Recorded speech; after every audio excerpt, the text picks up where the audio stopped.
дамуына қаншалықты таң қалсақ та, біздің ғалымдарымыз жауап бере алмайтын көптеген сұрақтар бар.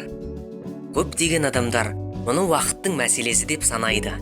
Сахараның көзі, Кераладағы қызыл жаңбыр, бұл кереметтер талантты ғылыми фантаст жазушының туындысына ұқсас.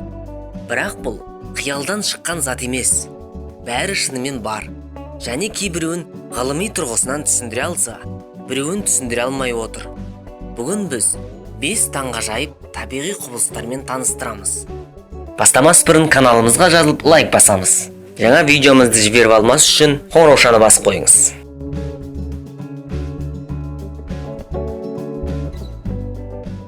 2001 жылы 25 шілдеден бастап 23 қыркүйек аралығында Үндістанның Каннур қаласының тұрғындары ерекше табиғи құбылысқа куә болды. Яғни қанға ұқсайтын қызыл жаңбыр жауды. Көшеде бірден қызыл шалшықтар пайда болды. Ал тығылып үлгермеген адамдардың киімдері қызарып кетті.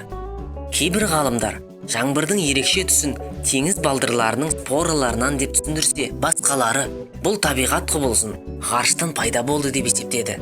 Яғни кометаның жарылысы нәтижесінде. Австралиялық геолог Гриффит Тейлор Антарктидадағы Жаңа Зеландия жағынан 1911 жылы түсті. Алғашқы күні ол мұздыққа жетеді. Және қардың ақ беткейінде қан қызыл суды көрді. Ол мұның ерекше түске боялуына белгісіз балдырлар себепші деп есептеді. Және ол бұл орынды қанды сарқырама деп атауды ұсынды. Оны кейде Тейлордың қанды сарқырамасы деп те атайды. Кейін ғалымдар судың химиялық талдауын жүргізгеннен кейін оның құрамында қаныққан темір тотығы бар екенін анықталды. Қарапайым тілмен айтқанда, темір даты.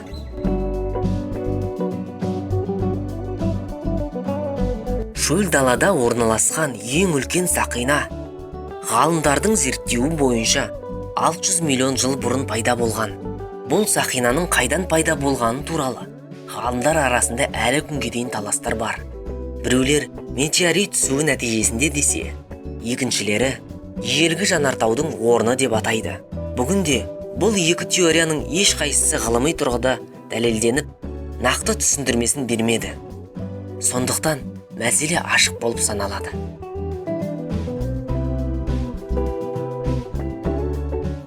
Нанкин қаласында, көше ортасында асфальт жарылып жарықтан ақ көбік пайда болды. Көп ұзамай көбік 50 метр радиуске тарады. Біраз уақыттан кейін көбік тоқтап, қалғаны жерге қайта оралды. Зерттеу нәтижесінде шынайы себепті анықтай алмады. Мұны тек жақын маңайда болып жатқан құрылыспен байланыстырды.